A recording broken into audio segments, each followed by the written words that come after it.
তাজকে ধরে পেছনে সরিয়ে মাহমুদ সর্দারের দিকে যাওয়ার সুযোগ করে দিয়েই বলে। তোমার কাজ শেষ, এবার আমাদের কাজ শুরু। অন্যদিকে জেসি ও পুরো ফোর্স মিলে গোডাউনের পেছন থেকে ওপরে উঠে আহান সর্দার ও মোহন সর্দারকে অ্যাটাক করা ব্যক্তিদের পেছন থেকে হামলা করে। রুদ্র আর তাকিয়ে দেখিয়ে বলে। Very good. মায়া এগিয়ে এসে বলে। রাজ সেজে যেমন তাজ আমাকে মেরেছিল, আমার ঠিক এমন কষ্টই হয়েছিল। অবাকের সাথে চেয়েছিলাম যেমন আপনি আছেন মিহিরের দিকে চেয়ে। উপস, মিহির না তাজ। অবাক হচ্ছেন? বিস্ময় আকার দেখা মিলেছে আপনার থেকে। মাথাটা ফাঁকা ফাঁকা লাগছে তাই না? নিজের অতি বিশ্বস্ত কাছের ব্যক্তি যাকে নিয়ে এত পরিকল্পনা, সেই কিনা আপনাকে লাথি মেরে আমাদের দলে। আমারও কষ্ট হয়েছিল, এমন বিস্ময় চাহনি আমারও ছিল। বুকের মধ্যে হাহাকার দিয়েছিল যখন দেখেছিলাম মন্ত্রীমশাই আমার বুকে লাথি দিয়ে তার থেকে দূরে করেছিল। ঠিক তখন আজ আপনাকে সেই অনুভূতি জাগিয়ে দিলাম। এবার আসি রহস্য উন্মোচন করতে। এই যে ছেলেটাকে মিহির মিহির বলে এত কনফিডেন্ট দেখিয়েছেন, সে আসলে তাজ। সোনালির সাথে সাথে আপনার মিহিরও ওপারে। না মানে? আপনার গোপন বউ আর ছেলে আপনার জন্য উপহারে অপেক্ষা করছে।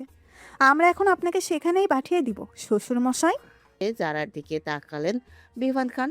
ওপরে তাকাতেই দেখতে পান সবাই মুক্ত, কিন্তু কিছু অজানা লোক এখানে। জেসি এগিয়ে এসে বলে। দেশের বেআইনি কাজে আপনি ধরা পড়েছেন, সব অপশন বন্ধ পালাবার জন্য। অ্যাম আই রাইট, ইন্সপেক্টর রুদ্র? রুদ্র মৃদু হেসেই বলে। আইনের ছায়া লম্বা হয়, কিন্তু অপরাধীর ছায়া শেষ পর্যন্ত ধরা পড়েই যায়। বিভান খান হা হয়ে দেখছে রুদ্রকে। রুদ্র চাচ্ছিল করেই বলে। টোটো কোম্পানির তরফ থেকে আপনাকে কাস্টডিতে নেওয়া হবে। মুখে কাপড় চেপে হাসে সিয়া। মালিনী অবাক হলেও হেসে দেয় এবার। সেই সাথে এসআই ও এএসআই এরাও হেসে দেয়। বিভান খান অবাকের সাথেই বলে। তুমি সিক্রেট সিআইডি অফিসার? জি, টোটো কোম্পানির ব্যবসা থেকে পদত্যাগ করে আমি অফিসার পদে যুক্ত হয়েছি। বলেছিলাম না, আপনার থেকে বিজনেস শিখে আপনার উপরে যাব। জেসি এগিয়ে এসেই বলে। আপনার পালানোর রাস্তা বন্ধ। এখন সমস্ত অন্যান্য আমাদের কাছে স্বীকার করুন। আপনাকে সহজভাবে আদালতে নেওয়া হবে। বেশি সমস্যা তৈরি করলে আমরা বাধ্য হব অন্য অ্যাকশন নিতে। বিভান খানকে চেয়ার পেতে দেওয়া হয় সামনে। সবাই দাঁড়িয়ে আছে। বিভান খানের সমস্ত গার্ডকে রোডের ফোর্স মিলে অ্যাটাক করেছে। তারাও জবানবন্দি দিবে। মেইন কালপ্রিট হিসেবে বিভান খান আগে জবানবন্দি দিচ্ছে। নিজের সমস্ত অন্যায় স্বীকার করে বিভান খান মৃদু হাসলেন। চোখে রহস্য ভাব এনেই বলে। কিন্তু আমার শেষ আর একটা অন্যায় আছে, যেটার থেকে কেউ বাঁচতে পারবে না। রুদ্র, এত ইনভেস্টিগেশন করেও আমার এই সিক্রেট ধরতে পারলে না? ব্রোকোচকে রৌদ্র এগিয়ে এসে একটু ঝুঁকে জিজ্ঞাসা করে। কি সিক্রেট? বিভান খান হাত উঁচিয়ে সামনের দিকে ইশারা করে বলে। ওই জায়গায় দেখো, আমার একটা ল্যাপটপ আছে, নিয়ে আসো। রুদ্রের ইশারা পেয়ে জেসে নিয়ে আসলো ল্যাপটপ। যেটি ল্যাপটপ রাখলো বিভান খানের সামনে। বিভান খান ল্যাপটপ ওপেন করে দেখালেন স্ক্রিনে কিছু প্রেজেন্টেশন, যেটাতে দেখা যাচ্ছে একটি রাসায়নিক পদার্থ যেটা ছড়িয়ে গেছে দেশের 70% কৃষকের হাতে। এই রাসায়নিক পদার্থ ফসলের উৎপাদন বৃদ্ধি করতে অতি দ্রুত সহায়তা করে, কিন্তু এটার লাভের দিক যত কম, ক্ষতির দিক ততই বেশি। এটা আসলে বিষাক্ত ফর্মুলা, যেটা চক্রান্ত করে কৃষকদের মাঝে ছড়িয়ে দিয়েছে বিভান খান। সবাই অবাক হয়ে তাকালো। রাজ রাগ ধরে রাখতে না পেরে ছুটে এসে কলার চেপে ধরে বিভান খানের। কুত্তার বাচ্চা, তোর সাহস দেখে আমি অবাক। আমার মায়ের স্বপ্নকে আমি নষ্ট করতে দেব না। বিভান খান শয়তানি হাসি ধরে রেখে স্ক্রিনের দিকে চোখ রেখেই বলে। এই দেখো, 75% হয়েছে, মানে অন্য আরেক জায়গায় পৌঁছে গেছে। সেল যত বেশি, আমার লাভও তত বেশি। তার মানে আমাদের শেষ করার সাথে সাথে দেশের মানুষের ক্ষতিরও নিজের অপশন হিসেবে ছিল। একদম তাই। তোমাদের শেষ করে আমার উদ্দেশ্য ছিল তোমাদের নামে মিথ্যা অভিযোগ দেওয়া। যেটা এখন দেখছো, ওটা তো আমি রাজের নামে ছড়িয়েছি। এখন তোরা জীবিত থাকলেও আমার আফসোস নেই। দেশের জনগণের হাতে মরবি তোরা। জনগণ যখন খেতে না পেরে অসহায় হয়ে আবারও একত্রিত হয়ে মন্ত্রী সাহির রাজের দিকে তেড়ে আসবে, তখনও তো রাজকে পদত্যাগ করতে হবে। মামলা হবে রাজের নামে, এটাই তো আমার চাওয়া। বলতে না বলতেই দেখে ৮০% হয়ে গেল। এভাবে করতে করতে যেই ৯৫% হয়, মাথায় হাত দিয়ে নিচে বসে পড়ে রাজ। বিভান খান হেসে দেয়। বীর এবার তোমার কোনো কাজে আসলো না। নিজের বাম হাত হিসেবে কাজে লাগানো মাফিয়াকে দিয়ে তোমার আসল সময়ে কাজে লাগলো না। বলতে না বলতেই ১০০% কমপ্লিট ডান। সবুজ মার্কের টিক চিহ্ন আসতেই বিভান খান বলেন, ইয়েস। এখন শুরু হলো লাইভ। এক এক জায়গা থেকে কৃষকেরা তাদের মতামত দিচ্ছেন। প্রথমে ২০% কৃষক এই ফর্মুলা ব্যবহার করেছে, তাদের মতামত আগে নেওয়া হলো। লাইভ দেখছে পরীক্ষাকৃত প্রমাণের সাথে কৃষকের মতামত। আমরা কৃষিমন্ত্রী শাহমীর রাজের নতুন এই উদ্যোগকে অনেক উপকৃত। ২ সপ্তাহ হলো আমরা কৃষিকাজে এই সার ব্যবহার করছি। ওনার অসুস্থতার সময় ওনার বউকে নিয়ে দিয়ে আমাদের মাঝে দেশের নতুন উদ্যোগ নিয়ে জানান দেন। আমরা ভেবেছিলাম হয়তো গল্প বলে শেষ, কিন্তু না, সময়ের মধ্যে উনি আমাদের সার দিয়ে দেন। সাংবাদিক প্রশ্ন করে, আমরা শুনেছি উনি একটা ফর্মুলা নিয়ে আমাদের মাঝে ঘোষণা করেন, এটা নিয়ে কিছু বলুন। আমরা তো অত শিক্ষিত না, আমরা ছিল শিক্ষিতদের উপদেষ্টা নিয়েও এই ফর্মুলা নিয়ে নাকি আর সার বানানো হয়। কৃষি বৈজ্ঞানিক ছিলেন তিনি, এটা বহু বছর আগে আবিষ্কার করেন, সেটাকে নতুন রূপে আমাদের হাতে দেওয়া। ২ সপ্তাহ ব্যবহার করেছেন স্যার? তো কি কি সবজির উপর ব্যবহার করেছেন? আমরা কমলা, ড্রাগন, স্ট্রবেরি, তরমুজ এগুলো আর কিছুই তরকারির উপর সার ব্যবহার করেছি। এগুলো ব্যবহারে কেমন উপকার পেলেন? উপহার ভালো পাইছি। ওই ফল নিয়ে তো আবার পরীক্ষা করছে নতুন করে, যে সারে কোনো ভেজাল আছে কিনা দেখতে। পেলেন কোনো ভেজাল? না, আমরা ভেজাল পাইনি। খুব ভালো, বলতে গেলে প্রথম দেশের কোনো কাজ ভালো লাগলো। উদ্যোগটা অনেক ভালো, আল্লাহ তার ভালো করুক, আমাদের নিয়ে এভাবে চিন্তা করুক, আমরা এমন মন্ত্রী চাই। কৃষকের এইসব প্রশংসা শুনে মাথায় বাজ পড়ল বিভান খানের, সাথে সবাই ভ্রু কুঁচকাল। বিভান খান বিড়বিড় করেই বলেন, কিভাবে সম্ভব? মালিনী বিজয়ের হাসি দিল। আমার মেয়ে তাহলে এত ফাস্ট? সবাই অবাকের সাথে তাকালো মালিনীর দিকে। সিয়া হা করেই বলে, বিভান খান রাগ করে ল্যাপটপ ভেঙে হিতাহিত জ্ঞান হারিয়েই বলেন, কিভাবে সম্ভব? কিভাবে আমার রাসায়নিক সার অরিজিনাল ফর্মুলা ছড়িয়ে গেল কিভাবে? আবারও খবরের কথা শুনতে পেল সবাই। ল্যাপটপ তো বন্ধ, তাহলে খবর চালু করলো কে? দেখতে গোডাউনের ভাঙা দরজা দিকে চোখ রাখতেই সবাই অবাক। মুগ্ধ হয়ে চোখের তৃষ্ণা মেটালো শুধুমাত্র একজন। লম্বা ছেড়ে চুলের মুগ্ধকর চাহনি, 4 ফ্রেমের চশমা পরিহিতা মেয়েটি, যে কিনা আমাদের নষ্ট পুরুষের মনে জায়গা করে নিয়েছে আকাশ সমান। আজ কতগুলো মাস পর তাকে দেখে অপলক হয়ে চেয়ে আছে। হাতে ফোন নিয়ে লাইভ চালু করে আছে হিয়া। এগিয়ে আসতে আসতেই বলে, তোমার আড়ালে সমস্ত কিছু ভেস্তে দেওয়া ব্যক্তিটি কেউ না মামা, সে হলো আমি। রাজ উঠে দাঁড়ায়, হাততালি দিয়ে বলে, ব্রাভো বোন, ব্রাভো। তোমারই তো বোন হই ভাই, এটুকু যোগ্যতা আমার প্রাপ্য। তোমাকে না লুকিয়ে রাখা হয়েছিল? আমি তো লুকিয়েছিলাম সর্দার মহলে, খান বাইরিতে, তোমার গোডাউনে, আরও অনেক জায়গা আমি লুকিয়ে লুকিয়ে থাকতাম। এই জন্যই তো কেউ কোনো কিছুই খুঁজে পেত না। ফর্মুলা তুমি নিয়েছিলে হিয়া? মায়ের কথা শুনেই বলে, হ্যাঁ ভাবি, আমি আর মা মিলে এই সমস্ত প্ল্যান করি।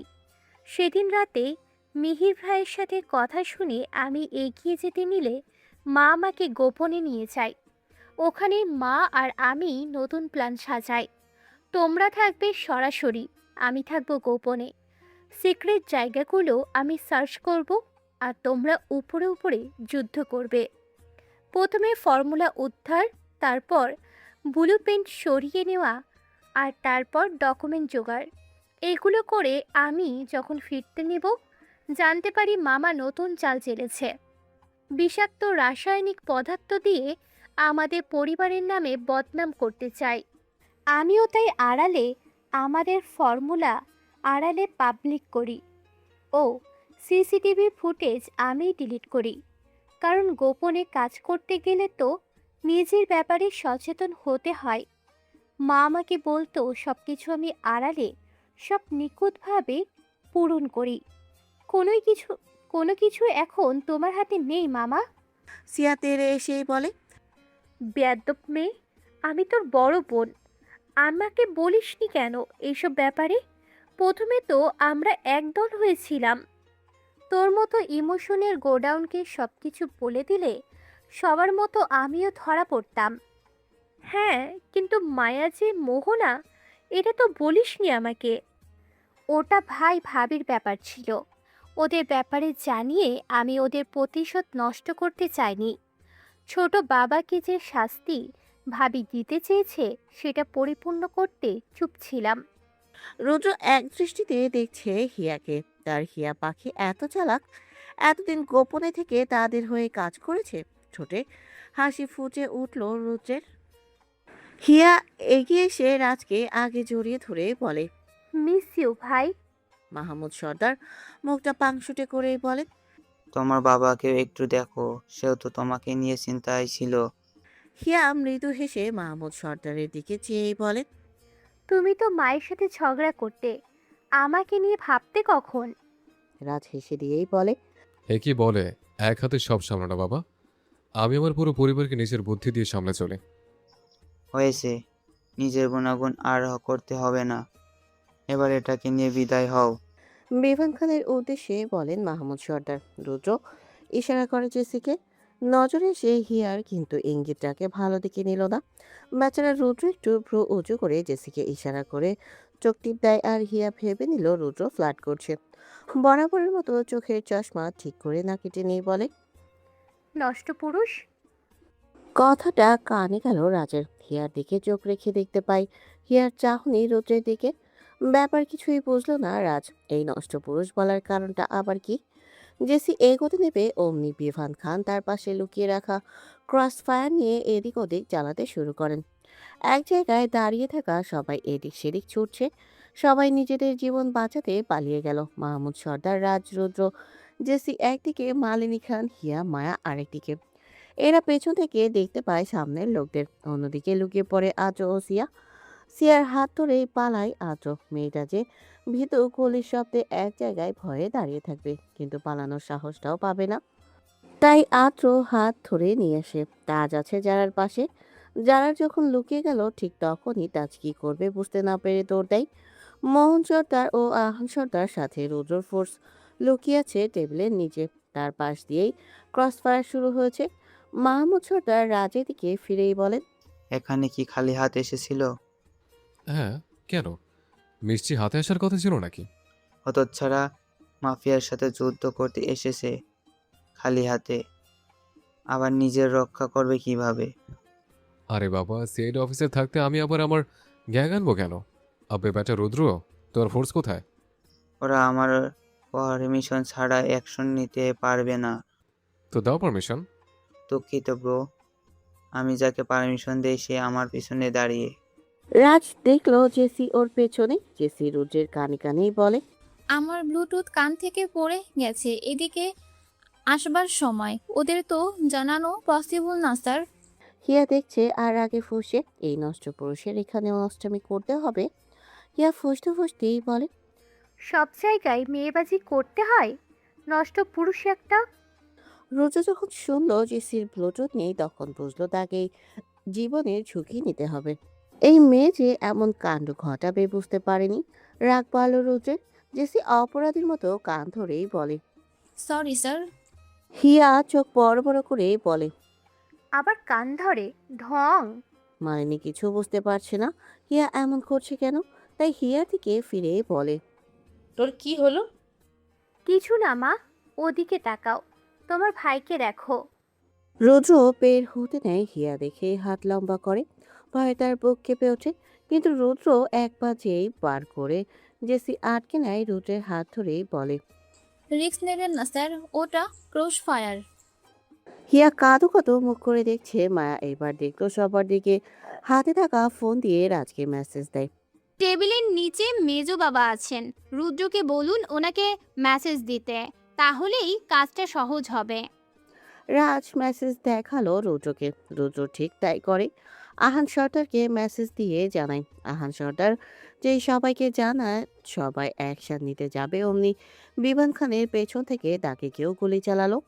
বিমান খানের হাত থেমে যায়, ঘাড় কাত করে পড়ে যেতে নিলেও টেবিলে ভর করে পেছনে ঘুরে দেখে যারা দাঁড়িয়ে আছে। বিমান খানের হাত থেমে যায়, ঘাড় কাত করে পড়ে যেতে নিলেও টেবিলে ভর করে পেছনে ঘুরে দেখেন যারা দাঁড়িয়ে আছে। বিভান খানের বুক বরাবর গুলি করা হয়। যারা কান্না মিশ্রিত কণ্ঠেই বলে, আমার বাবাকে খুন করার অপরাধ ও আমার মাকে ধর্ষণ করে খুন করার অপরাধ হিসাবে আপনি সামান্য শাস্তি পেলেন। বিমান খান মাটিতে পড়ে যায়, বেরিয়ে আসে এক এক করে সবাই। বিমান খানকে দয়া দেখানোর এখানে কেউই নেই। সবাই তার নির্মম অবস্থা দেখে চুপ করে আছে। নিজের বোনটাও শান্তি পাচ্ছে ভাইয়ের মৃত্যুতে। বিমান খানের কাছে এসে মালিনী বলে, কর্মফল এমন পেয়েছো যে আজ তোমার বিদায় বেলায় কারো মনে তোমার জন্য হাহাকার নেই। তোমার বিদায় দেখে সবাই শান্তি পাচ্ছে ভাই। নিজের পরিচয় এমন করেছো যে কেউই তোমার শেষ যাত্রায় এসে একটু কান্না করলো না। এই জীবনের মূল্য কোথায়? বলেই উঠে চলে এসে মাহমুদ সর্দার পাশে। বিমান খান সর্দার বিমান সর্দারের নিঃশ্বাস চলছে। যারা এগিয়ে এসে রুদ্র ও জেসির সামনে দাঁড়ায় সবার দিকে তাকিয়ে বলে, আমাকে আদালতে নিলেও আমি আপত্তি করব না।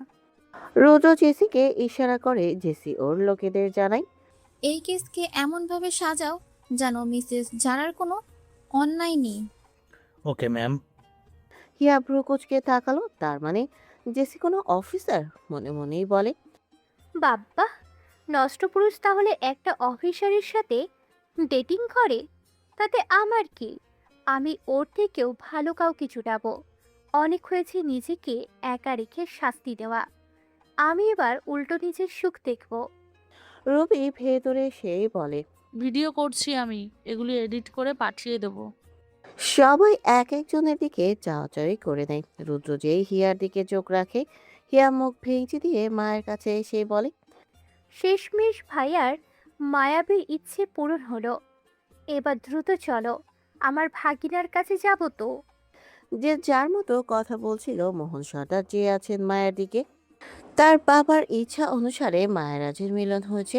সবাই সবার স্থান থেকে ঠিক ছিল, শুধু তিনিই ভুল ছিলেন। আজও মনে আছে মায়া মানে তার মেয়ে মোহনার আর্তনাদ। নিজেকে ঠাঁই দাঁড়িয়ে রাখলেন এক জায়গায়।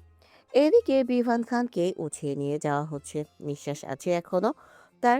বিভান খান এবার সুযোগ বুঝে একজনের পকেট থেকে রিভলভার নিয়ে তাক করে মায়ের দিকে। মায়ের উদ্দেশ্যে হাঁফিয়ে বলে, আমার জীবনের সব থেকে বড় শত্রু তুই।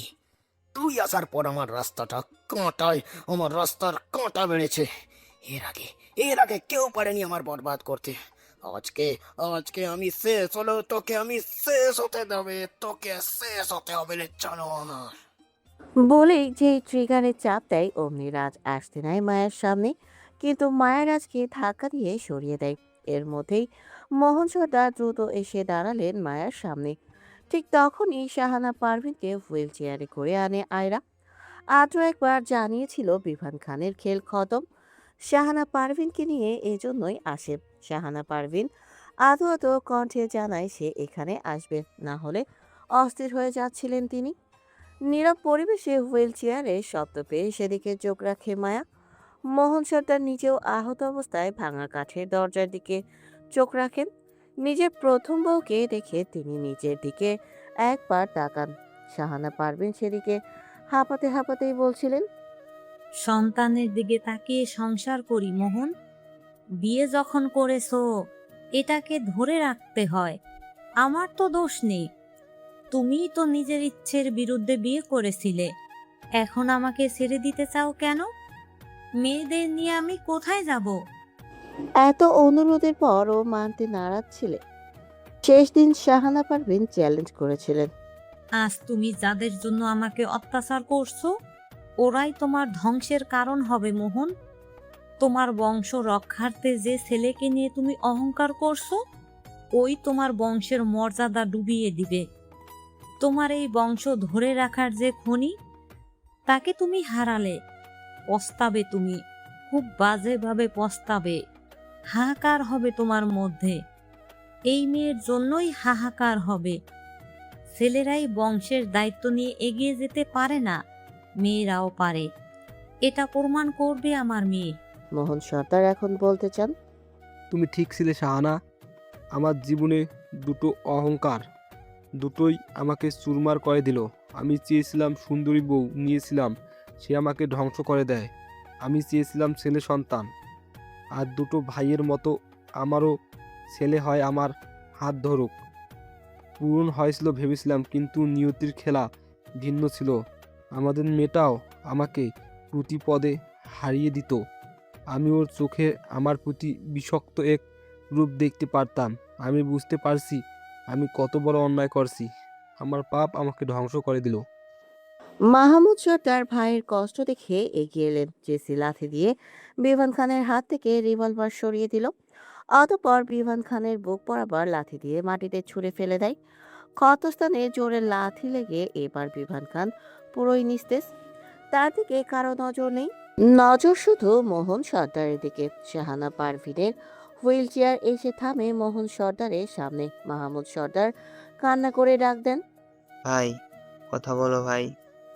মোহন সর্দার চেয়ে আছে এক দৃষ্টিতে মায়া ও শাহানা পারভিনের দিকে।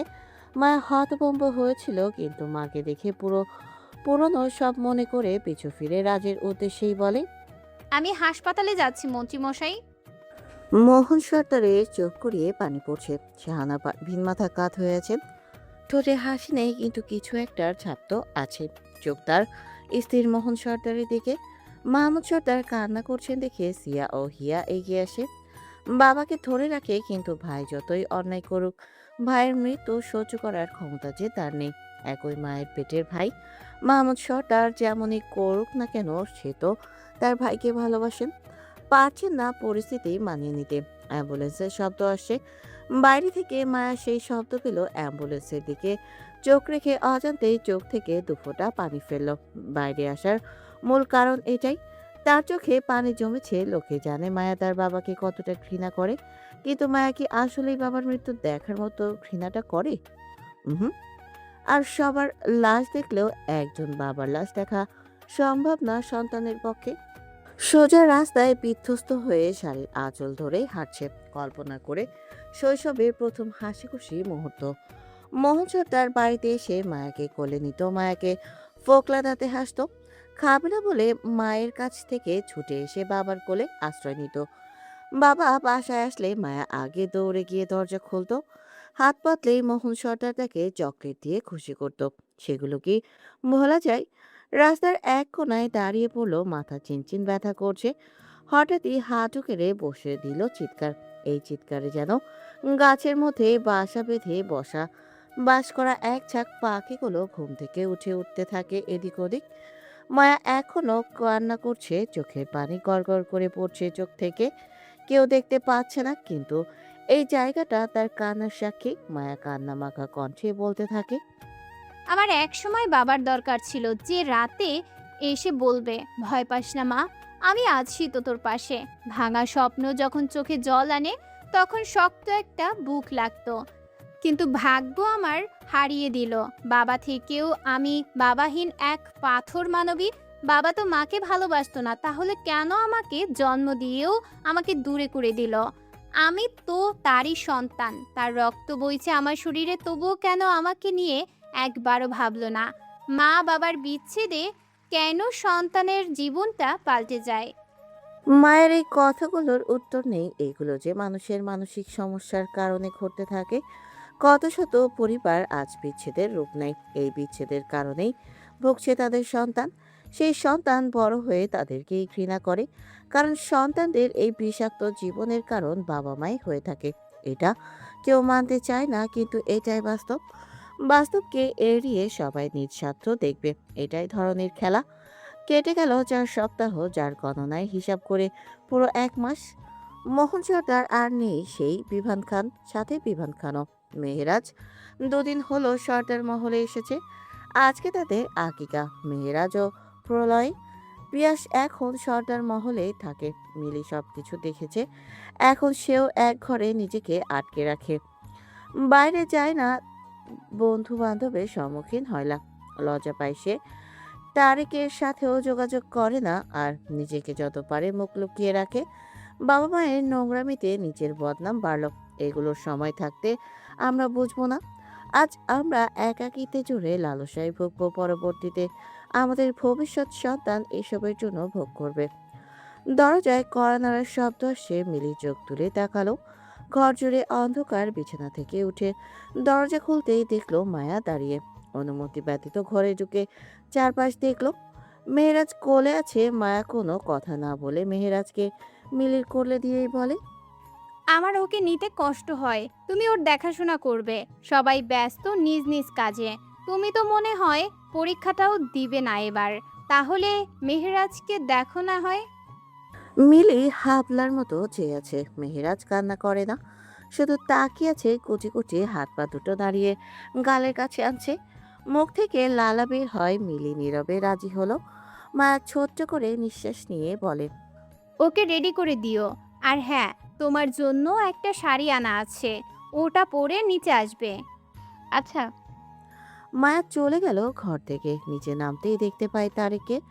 তারেক হাতে কাগজ কলম নিয়ে ডেকোরেটরদের সাথে কথা বলছে। মায়াকে দেখে এগিয়ে এসে হিসাব দিতে গেলে মায়া বলে, মিলিকে ভালোবাসো? তারেক থমকে গেল। মায়া ভ্রু নাচিয়ে বলে, উত্তর দাও। ম্যাম, ভালোবাসলে আজকে সাহস দেখিয়ে প্রপোজ করে বিয়ে করবে, না বাসলে আমাকে জানিয়ে দিবে। আমি ওর জন্য ভালো পরিবার দেখে পাত্র দেখব। তোমার সময় খুব কম, আমার ননদকে কষ্টে থাকতে দিতে পারি না। এই ঝড় ঝামেলায় তার জীবনটাই জীবিত থেকেও মাটি, তাও আমার মাধ্যমে। আমি ওর সুখ ফিরিয়ে দিতে চাই।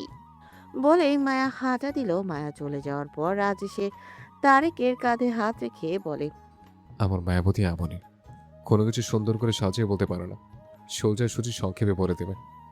আমি জানি স্যার, ম্যামকে আমি বুঝি বলেই রেসপন্স করি। মা বাবাকে এনে বিয়ের প্রস্তাব দিয়ে দাও। বেশি দেরি করলে কিন্তু আবার হারাতেও পারো। মনে রেখো, এটা কিন্তু আমার মায়াবতীর ইচ্ছে পূরণ পূরণ করতে কিন্তু আমিও সাথে আছি। বলেই চলে যায় নিজের ঘরে। ঘরে বসে অপেক্ষা করছে মায়ের জন্য। মায়া এসে রাজকে এখনো গোসল করতে না দেখে বলে, আপনি শাওয়ার নেননি কেন? দেরি হয়ে যাচ্ছে, লোকজন আসছে তো। I need hot shower. Geyser on করে দিচ্ছি। নো, আমি হট শাওয়ার চাই, তা বাথরুম বিলাস করে। হাতে সময় নেই মন্ত্রীমশাই। রাজ ঘড়ি দেখে বলে, এখনো 1.5 ঘন্টা সময়, আমি আরাম করে বাথরুম বিলাস করতে পারবো। চলো আমাদের ছেলের আকিকা। চলো এখন আরেকবার বাথরুম বিলাস করে, যেন পরের বার আরও একটা আকিকা দেওয়া হয়। মন্ত্রীমশাই। কোনো কথা না মায়াবতী, এখন শুধু আমাদের বাথরুম বিলাস হবে। বলেই মায়াকে নিয়ে গেল বাথরুমে। রাজের লাখ টাকার বাথটাবের মাঝে নিজের সুখ খুঁজে নিতে একের পর এক কল করে যাচ্ছে হিয়া। অপর পাশের ব্যক্তির কোনো খোঁজ নেই। কিছুদিন হলো ফেসবুকে একটা হ্যান্ডসাম ছেলের সাথে টাইম পাস করছে। ছেলেটা ভালো দেখতে, আচরণেও তাই। একবারই সাক্ষাৎ হয় দুজনের। মাহমুদ সর্দারকে জানিয়েছে এই ব্যাপারে। আজকে আসতে বলেছে মাহমুদ সর্দার। ছেলেটি আসবে জানিয়েছে। এখন সময় পার হয়, কিন্তু ছেলেটার খবর নেই। দূরে দাঁড়িয়ে হাত মুঠ করে দেখে যাচ্ছে রুদ্র। হিয়ার আপ্রাণ চেষ্টা দেখে খানিক পর এগিয়ে এসে বলে, অপর প্রান্তে তোর আশিককে পাচ্ছিস না ইয়া পাখি? হিয়ার পেছনে ঘেঁষে কথা বলাতে রৌদ্রের মুখে নিঃশ্বাস পিঠিয়ে এসে বাড়ি খাই। আজকে হিয়া শাড়ি পরেছে, আহামরি ভারী না। মায়ের ফ্যাশন হাউস থেকে হালকা সিল্কের শাড়ি, পিঠ কিছুটা দেখা যাচ্ছে। সেখানেই বাতাস পেল। পেছনে ঘুরে চশমা ঠিক করে রাখ দেখিয়ে বলে, আমার আশিক না, আমার হবু বর। কোথায় সে? জাহান নামে। আপনার কোনো সমস্যা? না, জাহান্নামে থাকলে আমার ভালোই হবে। জান্নাতের দিকে যেন নজর না দেয়, তাহলে আবারও জাহান্নামে পাঠিয়ে দেব। কি বোঝাতে চাইছেন? ধরেছে। কি? ওই দেখ, কল ধরেছে। হিয়া মোবাইল কানে নিয়ে হ্যালো বলতেই ওপাশ থেকে জানাই, আমি খুব অসুস্থ। আমার হাত পা সব জায়গার হাড় ভেঙে গেছে। আমি হাঁটতে পারি না। তোমার এই অবস্থা কিভাবে হলো? গাড়ি করে অন্যদের সাথে বাবা মাকে নিয়ে আসছিলাম। হুট করে দুটো গাড়ি সামনে এসে আমার উপর বিনা কারণে উদুম কেলানি দিতে থাকে। জানো তো আমার আর চাকরিতে যাওয়া হচ্ছে না, এজন্য ওরাই আমাকে চাকরির ব্যবস্থা করে দিবে, এমনকি ফ্রিতে চিকিৎসার ব্যবস্থা করে দিল। এ কেমন অদ্ভুত ডাকাত! নিজেরা মেরে নিজেরা সার্ভিস দেয়। হিয়া বলে, তাহলে আমি আসছি। তুমি কোন হাসপাতালে আছো? না না, তুমি এসো না। তুমি আমার জীবনে না থাকলে ডাকাত দল আরো বেশি সার্ভিস দিবে। তুমি থাকলে আমাকে চাকরি তো হারাতে হবে, কবে জানি জীবনটাও হারিয়ে যায়। ডাকাতের নজর আমার দিকে, তুমি আর নজর দিও না। হিয়া রাগে গজগজ করে বলে, তুমি বলেছিলে জমের দুয়ারে গেলেও তুমি আমার হাত ছাড়বে না। সামান্য ডাকাত আসাতেই ছেড়ে দিয়েছো? ডাকাত তো জমকে ছাড়িয়ে আমাকে সোজা কবরস্থানে পাঠিয়ে দিতে চায়। জমের দুয়ারে গেলেও বুঝে শুনে যেতে পারতাম। এটা তো বিনা টিকিটে সার্ভিস দেওয়া ডাকাত। এই সুযোগ হাতছাড়া করতে চাই না। একবার রুদ্রের দিকে তাকিয়ে রাগে ফুঁসতে ফুঁসতেই বলে, কাপুরুষ, রাখ তোর ফোন। হিয়া ফোন রাখতেই রুদ্র শীষ বাঁচিয়ে বলে, এটাও গেল? একটা গেলে আবার আসবে। আমি মন্ত্রীর বোন, আমার জন্য ছেলেদের লাইন লেগে থাকে। আমি থাকতে লাইন? কোথায় দেখা তো মন্ত্রীর বোনের সেই লাইন। আপনি থাকতে মানে কি করেছেন আপনি? কিছুই করিনি, আমি তো জাস্ট বলছিলাম আর কি। মেহেরাজকে নিয়ে নিচে নামে মিলি। রুদ্র ওপরে তাকাতেই হিয়াকে ইশারা করেই বলে, আজে বাজে দিকে মন না দিয়ে এই বোনটাকে একটু সময় দে, অন্তত হ্যাপি ফ্যামিলি হতে পারবো আমরা। হিয়া হেঁটে গিয়ে গেল মিলির কাছে। মিলিকে দেখেই বলে, তোমাকে তো পুরো টেডি বিয়ারের মতো লাগছে মিলি আপু। তারেক তাকালো মিলির দিকে। আসলেই শাড়িতে গৃহবধূর মতো লাগছে মিলির দিকে। অপলক দৃষ্টিতে চেয়ে আছে। মিলি নেই পাশে, তাকালো, চোখ সরিয়ে নিল তারেক। মিলি অপ্রস্তুত হয়ে মেহেরাজকে নিয়ে বলে, ওকে একটু কোলে নাও, আমি পলয়কে দেখে আসি। হিয়া নিল মেহেরাজকে। রুদ্র অবাক হলো। মেহেরাজ হিয়ার কোলে, সে রুদ্রকে চোখ পিটপিট করে কিছু ইঙ্গিত করছে যেন। গাল হা করে হাসছে, পা লাফিয়ে। হাত দুটো হিয়ার থুতনি ধরে আছে। এতক্ষণ তো এমন করছিল না মেহেরাজ। হিয়ার কোলে সে এমন করছে কেন? তাও আবার রুদ্রের দিকে তাকিয়ে। সবাই উপস্থিত মেহেরাজ সর্দার ও প্রলয় সর্দারের আকিকার দাওয়াত খেতে। এখন রাত ৯টা। আকিকার অনুষ্ঠান শেষ। অতিথিরা সবাই চলে গেছে। এখন শুধু সর্দার মহলের সবাই, আর বাইরের বলতে বীর ও তারেক আছে। বীরের দিকে তাকিয়ে রাজ বলে, তোর মন খারাপ রাখার দরকার কি? তাই তো বুঝতে পারছি না। যেটা হয়েছে ওটাতে মামার দোষ ছিল, তোর না। তোর বউকে ফেরত আন। হুট করে বললেই হয় না রাজ, পরিস্থিতি এমন যে এখন আমি জানেমানকে ফেস করতে পারছি না। আর সে তোমাকে ফেস করতে লজ্জা পাচ্ছে, কারণ তোমার বাবাকে খুন করেছে তাই। বীর চোখ তুলে তাকিয়ে দেখে মায়া এসেছে মেহেরাজকে নিয়ে। বীর কোল পাতলো। মেহেরাজকে বীরের কোলে দেওয়া হলো। অতঃপর মায়া বলে, যারাকে আন্টি মেনে নিবে কিনা এই নিয়েই যারা বিষণ্ণ। ওর কাছে মনে হয় তুমি ওকে মানবে না ভাই। তোকেও নিজ থেকে বলেছে। মায়া মাথাটা নাড়ালো, যার অর্থ হ্যাঁ। বীর ভ্রুকুটি করেই বলে, আমি তো ওকে বলেছি পরিস্থিতি যেমনই হোক আমাকে জানাতে। ভাই এটা তোমাদের নিজস্ব বাবা মায়ের ব্যাপার ছিল, যারা তোমাকে প্রথম ব্যবহার করতে চেয়েছিল, কিন্তু ও আসলে তোমাকে ভালোবাসে। তুমি মনে করো ও শুধু প্রতিশোধ নিয়েছে, কিন্তু ও তোমাকে ভালোবেসেছে। ভালো না বাসলে এই প্রতিশোধ এত দূর এগোতো না, বরং এই কাজগুলো আমরা অনেক আগেই নিজেদের মাধ্যমে শেষ করে দিতাম। আমাদের উদ্দেশ্য ছিল প্রতিশোধ নেওয়া, কিন্তু যারা যখন জানতে পারে তোমার এই দেশের প্রতি কিছু করার আগ্রহ আছে, তখন ও আগে তোমার কাজটাকে মূল্য দিয়েছে। যারার প্রতিশোধ নেওয়াটা একটা নেশা ছিল, কিন্তু যারার ভালোবাসা তার কাছে ব্যর্থ জীবনের এক অংশ। আমার আর মন্ত্রীমশাইয়ের জীবনটাও এতটা টক্সিক না যতটা তোমাদের জীবনে। আমাদের বাবা মা নিয়ে কোনো কম্প্রোমাইজ নেই, কিন্তু তোমাদের আছে এই সব কিছু ভেবেই যারা দূরে সরে গেছে। ও চায় না তুমি বা আন্টি যারাকে নিয়ে কম্প্রোমাইজ করো। রাজিয়া এগিয়ে এসে বলে, আমি তো চাইনি মেয়েটা এভাবে আমার ছেলের থেকে দূরে দূরে থাকুক। আমি কোথায় কম্প্রোমাইজ করলাম? আমার ছেলে যদি সুখে থাকে তাহলে আমি বাধা দেওয়ার কেউ না। আমার ভাগ্য খারাপ, তাই আমার স্বামীটা কাপুরুষ বের হয়। এর জন্য মেয়েটার দোষ দেওয়া যায় না। অবশ্য সে তার জায়গায় ঠিক। আমার বাবা মাকে কেউ এভাবে নির্যাতন করলে আমিও ছেড়ে দিতাম না। এখন তো লোকটা নিজের বাবা বোন ওদেরকেও শেষ করে দেয়। ওকে তো মেরে ফেলাই উচিত। আমি কেন কষ্ট পাবো? মায়া মৃদু হেসেই বলে, তাহলে আপনার ছেলেকে বলুন তার জানেমানের কাছে যেতে। কোথায় ও? নিজের বাসায় আছে, যারা গেলেই দেখতে পাবে। মেহেরাজকে নিয়ে উঠে দাঁড়ালো বীর। হাতের কাছে রুদ্রকে পেয়েছে, তাই রুদ্রের কোলে দিল। তারপর সোজা চলে গেল। এদিকে মেহেরাজ রুদ্রের মুখের দিকে তাকিয়ে হেসে দেয়। রুদ্র নিজেও হাসে, কিন্তু আচমকা হিসু করে দিল রুদ্রের কোলে। প্যাম্পার্স পরানো নেই মেহেরাজের। একটু আগেই মায়া প্যাম্পার্স খুলে দেয়। বাচ্চাদের অতিরিক্ত প্যাম্পার্স পরানো উচিত না, তাই এদিকে মেহেরাজ এই আকাম করে দেবে এটাও ভাবতে পারেনি কেউ। গন্ধে রুদ্র নাক মুখ কুচকেই বলে, ব্রো, তোমার ছেলে আমার কোলে হিসু করে দিয়েছে। হিয়া মিটিমিটি হাসলো, বিড়বিড় করেই বলে, ঠিক কাজ করেছিস। মেয়েরাজ কান্না শুরু করে দেয়। ভেজা গায়ে বাচ্চারা থাকতে পারে না। মেয়েরাজ শিশু দেবার পরেই কান্না করে দেয়। এদিকে মেয়েরাজ কান্না করলে প্রলয় নিজেও কান্না শুরু করে। মায়া দ্রুত এসে মেহেরাজকে নিয়ে জামা পাল্টে দেয়। প্রলয়কে সামলাচ্ছে মৌ।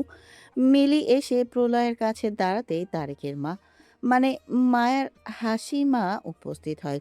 মায়া পোশাক পাল্টিয়ে নিচে এসেই দেখলো উনি ঢুকছেন। মায়া মৃদু হেসে রাজকে ইশারা করে। রাজ এগিয়ে গিয়ে স্বাগতম জানিয়েই বলে, আপনি তো দেরি করে ফেললেন। তারপর সার্ভারদের ইশারা করে নাস্তা দেওয়ার জন্য। হাসিমা এসে মায়ের কাছে দাঁড়িয়ে মেহেরাজকে দেখেই বলে, মাশাআল্লাহ বাচ্চাটা। তুমি কেমন আছো হাসিমা? আমি ভালো আছি। তুমি কেমন আছো? এই তো ভালো।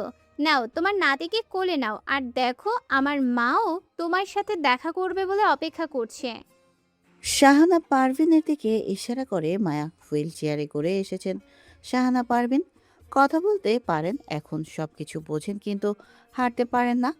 প্যারালাইজড আছেন তিনি। হাসিমা সালাম দিতেই উত্তর দিল শাহানা পারভিন। তারপর বলেন, আমি কিন্তু কনের মা হই, তাই আমাকে আপনার বেআইন ভাবেন। মিলি নরম চাহনি দিয়ে দেখছে, চোখটা তার তারেকের দিকে। হাসিমা ম্লান হেসেই বলেন, আমার ছেলেটা সবকিছু জেনেও যে আপনারা আপনাদের মেয়ের জন্য নিতে রাজি, এটাই তো সৌভাগ্য। মিলি একবার করে সবার দিকে তাকালো। হাসিমা আবারও বলে, তাছাড়া আপনাদের মেয়েটা আমার ছেলেকে এমন অতিষ্ঠ করেছে যে এখন সে ঘুমের মধ্যেই বলে, আজকে কোথায় ঘুরতে যাবেন? ম্যামের অনুমতি নিতে হবে। এভাবে লাফালে পড়ে যাবেন মিলি। আমাকেও তো দেখতে হবে কে সে মিলি। মিলি চমকে উঠল। মালিনী খান এসে মিলিকে নিয়ে দাঁড়ালেন হাসিমায়ের সামনে। হাসিমা বুঝে নাই এটাই তার ছেলের মন জয় করা মেয়ে।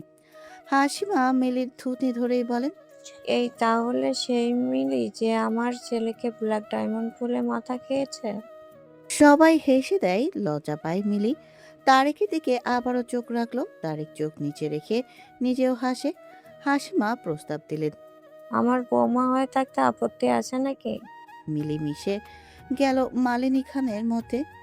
মাহমুদ সর্দার হেসে দিয়েই বলেন, আপত্তি করবে কেন? আমরা তো তার অনেকে বুঝে পদক্ষেপ নিয়েছি। এই তো দোটানা আর ভালো লাগে না। ছেলে মেয়ের মন খুলে আমাদের সামনে চলাফেরা করবে, এটাই তো আমাদের ভালো লাগা। মিলের মায়ের সুখ এখন আমরা দেখব তার মুখে, আপনার ছেলের মাঝেই। তাই আমার মধুময় করে আয়োজন করতে চাই। মিলি বাধা দিয়েই বলে, না বড় বাবা। ভ্রু কুচকে গেল সবার। তারেক আতঙ্কের সাথে তাকালো। রাজ জিজ্ঞাসা করে, কেন?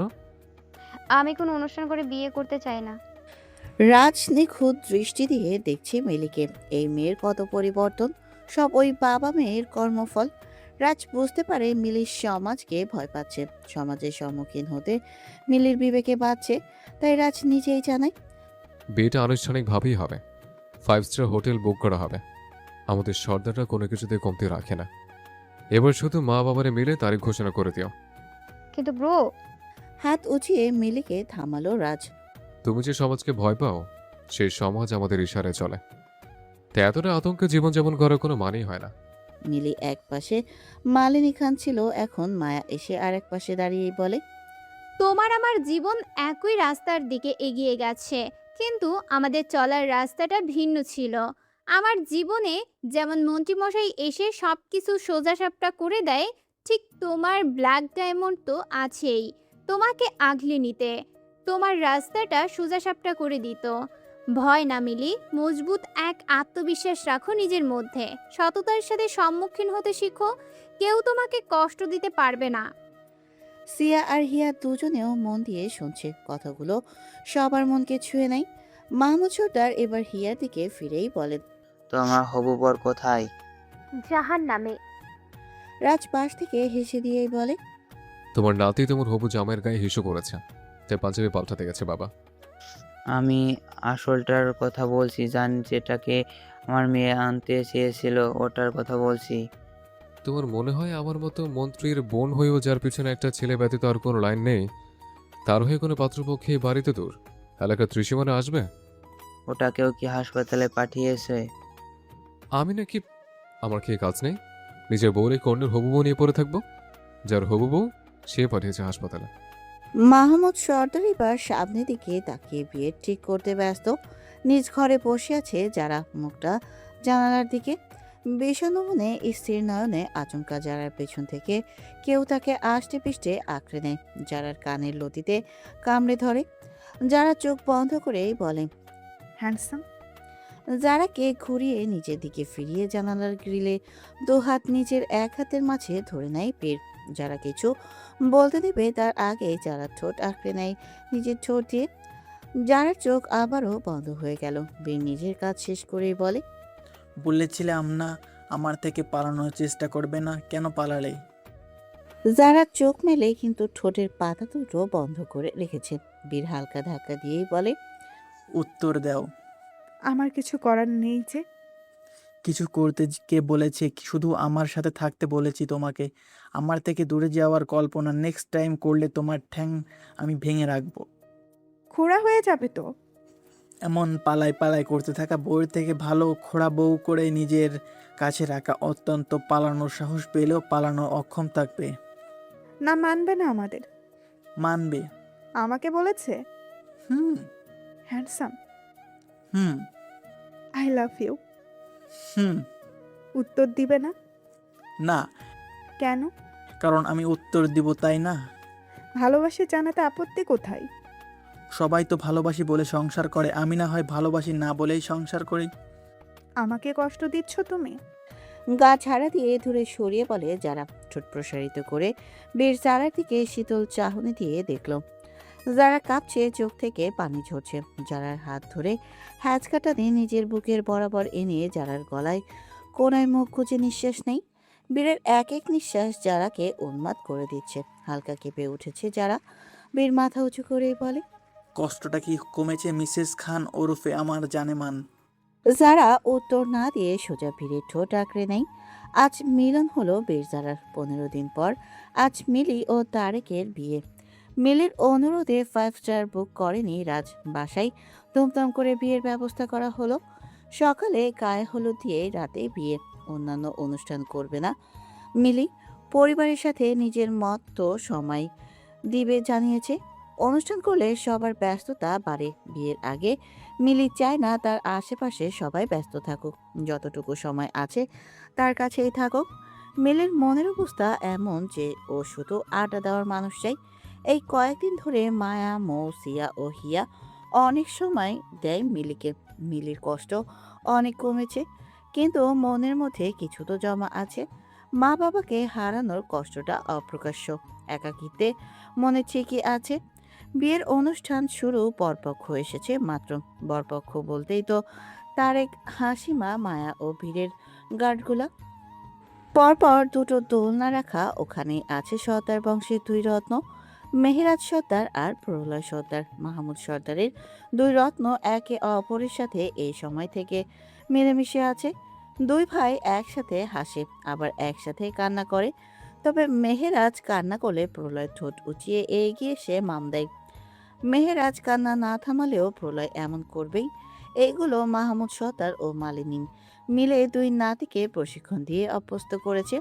ওদেরকে দেখে অনেকেই কানে কানে হেসে হেসে কথা বলছে। মিলি ও তারেককে দু ঘরে রাখা। ওদেরকে কবুল পড়ানোর পর একসাথে আনা হবে। তবে সবাই এখন একটু একটু করে প্রলয় ও মেহেরাজকে দেখতে যায়। দুই ভাইয়ের ছোট্ট ছোট্ট শরীরে আর ছোট্ট সাদা পাঞ্জাবি, কিন্তু দুজনেই থাকে শুয়ে, না হলে কারো কোলে। বিয়ে শেষ হলে মিলিকে নিচে নিয়ে আসে সিয়া ও হিয়া। মিলিকে বউয়ের আসনে বসিয়ে দেয়, তারিককে বসানো হয় মিলির পাশেই বরের আসনে। দুজনের একসাথে বিভিন্ন ভঙ্গিতে ছবি তোলা হচ্ছে। এর মধ্যে জানানো হয় কনের বাড়ির তরফ থেকে ডান্স পারফরমেন্স করতে আসবে রুদ্রদীপ রুদ্র। যেটা শুনে হিয়া মুখ ভেঙচি দিয়ে পাশে তাকাতেই দেখে জেসি। আজকে মেয়েটা লেহেঙ্গা পরেছে, দেখতেও আকর্ষণীয়। নিজের মুখে হাত দিয়ে অনুভব করছে কোনো কিছু কমতি আছে কিনা। কোনো দিয়ে সিয়াকে গুঁতা দিয়ে বলে, আমার মুখে সব ঠিক আছে। হ্যাঁ আছে তো, সুন্দর লাগছে তোকে। বাবা, ভুটকি আজকে দেখছি আমার প্রশংসা করছে। থাপ্পড়ে গাল লাল করে দেব। আমি এখন শুকিয়েছি, দেখতে পাচ্ছিস না? তোর বাবার সম্পত্তি পেয়েছিস, আমার গালকে যে লাল করবি। আমার বাবার সম্পত্তি না তো কি? বাবা তোকে পৃথিবীতে আনতে না চাইলে তুই আসলি কিভাবে? মূর্খ ডাক্তার। চুপ, তুই চুপ। সর তুই, তোর সাথে কথা বলার রুচি নেই আমার। যা ভাগ এখান থেকে। রুদ্র ভাই ডান্স করবে, দেখবো আমি।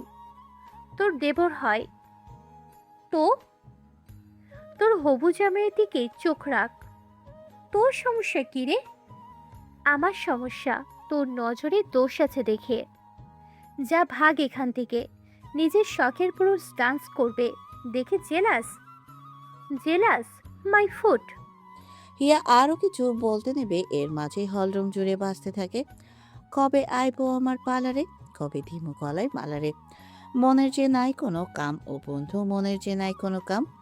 তোর প্রীতি দিবানিশি থাকে আমার মনোদাসী। প্রেমের জ্বালা বড় জ্বালারে, এই বুকের মাঝে আগুন জ্বলে নেভে না রে, জ্বলছে তারে। কবে দিমু গলায় মালারে, কবে কবে আইবো পালারে, কবে দিমু গলায় মালারে। রুদ্র ডান্স করে ছুটে আসে হিয়ার পাশে। হিয়াকে উদ্দেশ্য করে গানের তালে ডান্স করে। হিয়া অবাক হয়ে দেখছে। অবশেষে ডান্স শেষ করে আচমকাই সবার সামনে একটা গোলাপ দিয়ে হাঁটু গেড়ে বসে রুদ্র বলে, উই রু ম্যারি মি হিয়া পাখি। রুদ্র যেন সবকিছু অন্যরকম লাগছে। রুদ্র যে এমন কাণ্ড ঘটাবে বুঝতেই পারেনি। আশেপাশে সবাই উৎসাহ দিয়ে বলে, ইয়েস। হিয়া রুদ্রের চোখের দিকে তাকিয়ে আছে। রুদ্রের ঠোঁটে হাসি, যারা উৎসাহ দিয়ে বলে, আরে রুদ্রের হিয়া পাখি হ্যাঁ বলে দাও, কি সুন্দর করে ডাকছে হিয়া পাখি। হিয়া ঠোঁটে হাসি রেখে যেই হ্যাঁ বলতে নিবে, অমনির সামনে জেসিকে দেখে ফোন টিপতে টিপতে এদিকে আসছে। জেসির এদিকে কোনো মন নেই। সে তার মন মতো নিজের হবু বরের সাথে মেসেজ করছে, কিন্তু হিয়ার মাঝে তো অন্য কিছু জানা ছিল। হিয়া চিৎকার দিয়ে জানাই, না, আমি আপনাকে বিয়ে করব না। সিয়া এসে হিয়ার মাথায় চাপড় মেরেই বলে, বলদ, রুদ্র ভাই তোকে ভালোবাসে, তুইও ভালোবাসিস রুদ্র ভাইকে, তাহলে বিয়ে করতে আপত্তি কোথায়? তো রুদ্র ভাই আমাকে ভালোবাসে? নষ্ট পুরুষ কাউকে ভালোবাসতে জানে? জানে, তার হিয়া পাখিকে ভালোবাসতে জানে এবং তার জন্য ছটফট করতেও জানে। ঘোড়ার ডিম জানে। আহান সর্দার কিছু না বোঝে মাহমুদ সর্দারের দিকে তাকালেন। মাহমুদ সর্দার এসে রাজকে বলেন, আহান অপমান হচ্ছে, এটা কিন্তু মেনে নেওয়া যায় না। রাজ একবার মাহমুদ সর্দারের দিকে চেয়ে আবারও এগিয়ে এসে হিয়াকে বলে, তোর কি দেখে মনে হলো রুদ্র নষ্ট পুরুষ? হিয়া যে সকলের সামনে রাগ ক্ষোভ নিয়ে নিজের মনের কষ্ট ছেড়েছে, এটা সে মাথায় রাখেনি। সবার দিকে চোখ রেখে আহান সর্দারকে বলে, আই অ্যাম সরি মেজো বাবা, তুমি আমার ব্যবহারে কষ্ট পেয়েছো জানি, কিন্তু আমি তোমার কাছে মাপ চাইছি, তোমাকে আঘাত করতে চাইনি। এতগুলো বছরে আহান সর্দার হিয়াকে খুব ভালোভাবেই চিনেছে। হিয়া খুবই শান্ত, ভদ্র, চুপচাপ স্বভাবের মেয়ে। উপন্যাসে মগ্ন থাকা মেয়েটি খুব কম নিজের বুদ্ধিমত্তা প্রকাশ করে। হুট করে যে নিজের ছেলেকে নষ্ট পুরুষ বলবে এমন মেয়ে হিয়া না। আবার নিজের ছেলের প্রতিও বিশ্বাস আছে। এখানে যে কাহিনী ভিন্ন অনুমান করতে পেরে হিয়ার মাথায় স্নেহের হাত রেখেই বলে, তোমার কেন মনে হলো আমার ছেলে তোমাকে ভালোবাসে না? হিয়া সরাসরি সবার সামনেই বলে দেয়, কারণ আমি দেখেছি উনি ওই অফিসারের সাথে ডেট করে। তাছাড়া একটু কান পাতো। আহান সর্দার ও বাকিরা ভ্রুকুচকে তাকায়। হিয়া বলে, কান নিচু করে নিচে করো। আহান সর্দার ঝুঁকে কান পাতলেন। সবাই অবাকের সাথেই তাকালো। হিয়া কানে কানেই বলে, আমি যেখানেই যাই এক এক মেয়ের সাথে তোমার ছেলেকে দেখি। শুধু ওই অফিসারকে ডেট করে না, আরও আছে। আজে বাজে জায়গায় যায় তোমার ছেলে, ওইসব ছাইপাশ খায়। এমন ছেলেকে নষ্ট পুরুষ বলবো না তো কি বলবো? আমাকে কেন আগে বলনি এগুলো? এই ছোকরাকে আমি ঘর থেকে ত্যায্য করে দিতাম। সবাই অবাক। রোজও উঠে দাঁড়িয়ে বলে, আমি আবার কি করলাম? নষ্টামি করে বেড়াও বাইরে, তুমি নষ্ট পুরুষ হয়েছো দিন দিন। কি? এক এক দিন এক এক মেয়ের সাথে বাইরে ঘুরো, আবার এখন একটা ফুলের মতো নিষ্পাপ মেয়ের জীবন নিয়ে খেলতে চাচ্ছ। সাহস তো কম না? আমার ভার্সিটিতেও যায় মেয়েদের সাথে গল্প করতে।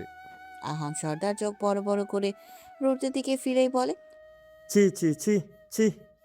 রোজও এবার মুখ খোলে, আরে বাবা, কিচ্ছু বলার আগে জেনে তো নাও। আমি ইনভেস্টিগেশনের জন্য যাই, ওরা ক্রিমিনাল ছিল। দেখছো মেজো বাবা, তোমার ছেলে ক্রিমিনালদের সাথে ডেট করে। একটু থেমে হিয়া নিজ মুখে আওড়ায়, ক্রিমিনাল? হ্যাঁ, ক্রিমিনাল। রাজ পাঁচ ফোড়ন দিতে বলে, শেষমেশ ডেট করতে ক্রিমিনাল খুঁজে পেলে ভাই? মেয়ের কি অভাব ছিল? ঘর পোড়ার মধ্যে আলু পোড়া দিও না ব্রো। আসামি ধরতে এমন একটু করতেই হয়। তুমি তো ঘোষণা দিয়ে ঘরে বসে থাকো, তদারকি তো আমাকে করতে হয়। যদি বাইরে না ঘুরতাম তাহলে তোমার আসামিদের বের করতাম কিভাবে? হিয়া সবাইকে উদ্দেশ্য করেই বলে, আসলে কাহিনীটা কি? মায়া এগিয়ে এসে বলে হিয়াকে। হিয়া সব শুনে রোজের দিকে এগিয়ে এসে দাঁড়ালো। রোজের হাতের ফুলটা নিচের দিকে ঝুঁকে রাখা। সেই ফুল নিজ হাতে নিয়ে মাহমুদ সর্দারের উদ্দেশ্যেই বলে, তোমার মেয়ের চা বানাতে আপত্তি আছে নাকি বাবা? ঘুরিয়ে ফিরে না বলে সরাসরি বলেই দে, রুদ্র ভাই আই লাভ ইউ, মেরে দিল মে লাড্ডু ফুটা।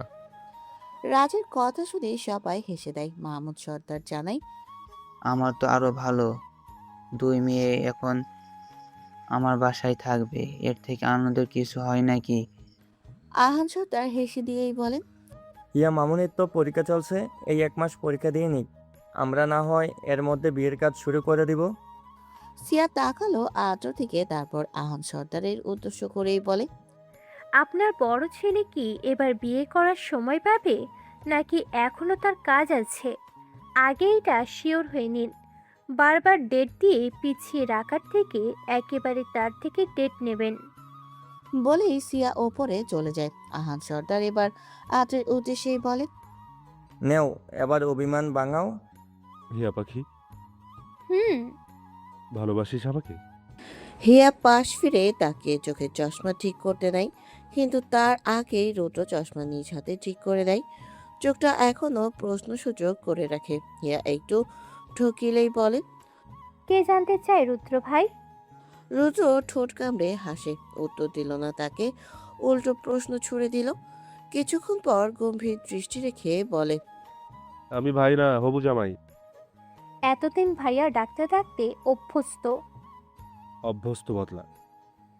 বিয়ের পর বদলাবো। এই বালের বিয়েটা কবে হবে এটাই তো বুঝতে পারছি না। দুজনের মাঝে তৃতীয় কণ্ঠ পেয়ে হিয়ার লাইব্রেরির দরজার দিকে চোখ রাখে দুজনে। সিয়া বিরক্ত হয়ে বলে, একটা কথা বলে দিই তোমাদের, শোনো রুদ্র ভাই, তোমার ভাইয়ার অপেক্ষা করতে হবে না। উনি মনে হয় আমাকে বিয়ে করার স্বপ্ন দেখিয়ে যাবেন, কিন্তু বিয়ে করবেন না। উনি বিয়ে না করলে তুমি করবে না, এমন মনস্থির করে রেখো না। রুদ্র সহমত পোষণ করে বলে, আমি তো চাই বিয়েটা করতে। আমার বাপ তো তার গুণধর বড় পুত্রের আগে বিয়ে না দিয়ে আমার বিয়ে দিবেই না। এক ভাইয়ের জ্বালায় আমার জীবন অতিষ্ঠ। হিয়া দুজনের দিকে তাকিয়ে বলে, তোরা বিয়ে বিয়ে করিস কেন? আদ্র ভাই এমনি এমনি কানাডা যায়নি, বাইরের দেশে কেরিয়ার করতে চায়, যেমনটা আমাদের ভাইয়ারা পড়াশোনা করতে বাইরে যেত। একজন সার্জন হিসাবে তার কাজের চাপ বেশি থাকে। ওয়াবেশন এমনি এমনি করে না, তোকে তো একজন প্রশিক্ষণ হতে হয়। আধুনিক প্রযুক্তি বের হবার কারণেই তো হঠাৎ করে আদ্র ভাই গেল, না গেলে বাংলাদেশের সার্জন বিদেশের সাথে দেশের চিকিৎসা উন্নত করবে কিভাবে? সিয়া মেডিকেলের একটা বই হাতে নিয়ে বলে, ওই এলেন আর এক বিদ্যাসাগর, একাডেমির দিকে তো মন দেয়ই না, আবার আসে আর একজনের কেরিয়ার দেখাতে। আমি আমার কেরিয়ার নিয়ে ভাবি না, মানে এই না যে অন্যের কেরিয়ার নিয়ে ভাবতে দেব না। আদ্র ভাই যথেষ্ট ভালো মানুষ, তুই শুধু শুধু রাগ দেখাস। হ্যাঁ, লোকটা এতই ভালো যে আমার সাথে এই 3 মাসে একবারেও কথা বলেনি। সে তো মেজ বাবার সাথেও বলেনি। রুদ্র ভাইয়ের কাছ থেকে শোন। তোর বালের ভাই আমি, হবু জামাইকে ভাই বলে? সিয়া হেসে দিয়েই বলে, বলদকে আমার যা বানাতে চেয়েছো, এখন ফল ভোগ করো। শুধু বদলা না, আজ তো একটা নিরামিষ। বলে হাই ফাইভ দেয় সিয়া আর রুদ্র। হিয়া রাগে ফুঁসে ওঠে, চশমাটা এর কারণে নাকের টকায় আসে। ওই চশমা আঙুল দিয়ে উঠিয়ে সঠিক জায়গায় রেখে বলে, তোরা দুটোই আমার লাইব্রেরি থেকে বের হ। এইটা কি তোর এক বাপের লাইব্রেরি যে থাকতে পারবো না? আমার বাবার বাড়ি এটা, তার কারণেই এই লাইব্রেরি আমার। ওই বাপটা আমারও, তাই বেশি বকবক করবি না। আর কথায় কথায় আমার দেবরকে অপমান করবি না। কি করবি রে? তোর দেবরকে অপমান করব না, খুন করব, এটা আমি বুঝবো। রুদ্র দুই বোনের ঝগড়া দেখছে না পেরে চিল্লিয়ে উঠে বলে, থাম তোরা দুটোতে, ভাই আজকে রাতের ফ্লাইটে রওনা দেবে। তার মানে কাল আসবে আদ্র ভাই? হ্যাঁ। এসে কি হবে? সে তো মহান হিয়ার কথা মতো আবারও কেরিয়ার গড়তে যাবে। তুই বড্ড অধৈর্য শিয়া, তোর তো কষ্ট নেই। রুদ্র ভাই যথেষ্ট কেয়ারিং তো, তাই বুঝবি না আমার কষ্ট। আদ্র ভাই কেয়ারিং না, আমি তো দেখি না। আচ্ছা তাই, তাহলে তোকে নিয়ে আদ্র ভাই এত চিন্তিত কেন? তুই ভালো ডাক্তার হতে চাস আর আদ্র ভাই তার ব্যবস্থা করতে এত খাটছে। তোরা স্বামী স্ত্রী যেন একই স্থানে থাকতে পারিস তার চেষ্টা করে। যে কোনো হামলা হলেই আদ্র ভাই নিজের জীবন বাঁচানোর আগে তোকে আগলে রাখে। তোর জ্বর আসলে আদ্র ভাই আমাকে পাগল করে দেয়, যেন আমি তোকে এটা দিই ওটা দিই। তুই মাথা ব্যথায় ঘুমিয়ে থাকলে আদ্র ভাই আমাকে কল দিয়ে বলেন, প্রিয়সীকে এইটা দাও ওটা দাও। ওর ঘুমের বিরক্ত করবে না। লাইট জ্বালিয়ে যেন আমি উপন্যাস না পড়ি ওই সময়টা, কারণ তুই অসুস্থ হবি। আদ্র ভাই একবার অ্যাক্সিডেন্ট করে তোকে জানানো নিষেধ থাকে। এই যে আগেরবার তোদের বিয়ে হবার কথা ছিল, কিন্তু আদ্র ভাই দেরি করে আসে কানাডা থেকে। কেন জানিস? কারণ লোকটার অ্যাক্সিডেন্ট হয়, টানা 1 সপ্তাহ জ্বর ছিল। আমরা ভাইয়ের বিয়েটা এনজয় করি, তোর সাথে ভাইয়ার কোনো কথা হয়নি। মানে ধরে নিলি সে তোকে ভালোবাসে না। বাহ শিয়া, আমরা না পুরুষ মানুষের ভালোবাসা দেখতে পাই না, কারণ তারা অতি সহজে সেটা প্রকাশ করে না। আদ্র ভাইকে ভালোবাসিস তুই, কিন্তু ভাইয়ের ব্যক্তিত্ব চিনতে পারলি না। যদি বুঝতে পারতিস তুই যাকে ভালোবাসিস সে গম্ভীর ব্যক্তিত্বের, তাহলে তুই এতগুলো অবজেকশন রাখতি না। আদ্র ভাই গম্ভীর, কিন্তু তুইও ইগো নিয়ে থাকিস। তোর মধ্যেও ছোট বড় হবার একটা স্থান গড়ে উঠেছে। মেয়েদের যে ইগো, এটা খুব ভয়াবহ হয়। আশেপাশে কারোর পরোয়া করে না তখন। জাস্ট এক্সপ্লেন আমাদের ভাবি ছোট বাবার লাশের দিকে এক পলক তাকায়নি, এটাতে আমি তার দোষ দেব না, কিন্তু তোর ব্যাপারে আমি তোকে দোষ দেব। আদ্র ভাইয়াকে একা দোষী করিস না। তুইও আদ্র ভাইয়াকে বুঝতে পারিস না। ভালোবাসতে গেলে একটু মানিয়ে নিতে হয়। আদ্র ভাই তোর জন্য অনেকটা মানিয়ে নিয়েছে। রুদ্র ভাইয়ের মতো এতটা মিশুক আদ্র ভাই না। মেজো মা মারা যাওয়ার কারণে আদ্র ভাই বেশি আঘাত পায়, সেখান থেকেই গম্ভীর হয়ে ওঠে। হ্যাঁ, বিয়ের ডেট বারবার পিছিয়ে যাচ্ছে, কিন্তু এতে আদ্র ভাই আনন্দিত না।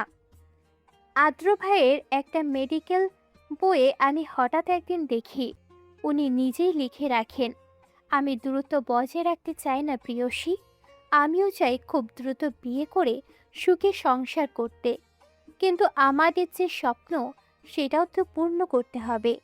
এবার তুমি স্বপ্ন পূরণের কাছাকাছি আসলে আমার ব্যস্ততা কমে যাবে। সিয়া নীরবে সব শুনছে। রুদ্র স্থির নয়নে হিয়াকে দেখছে।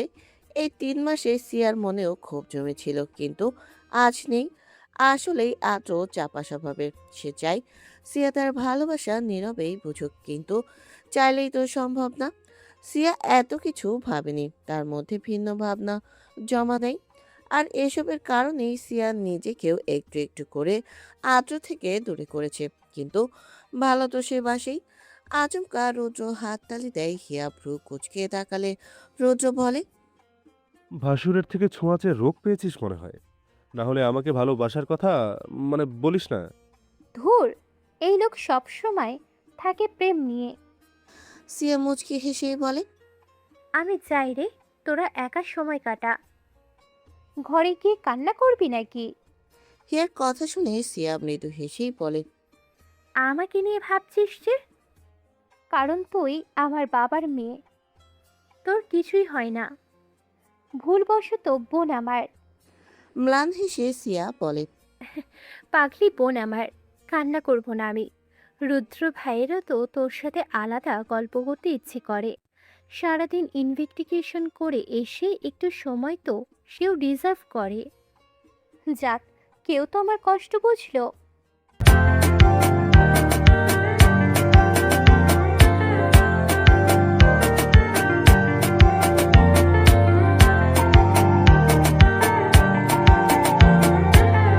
দেখা হচ্ছে পরবর্তী পার্টে। টাটা।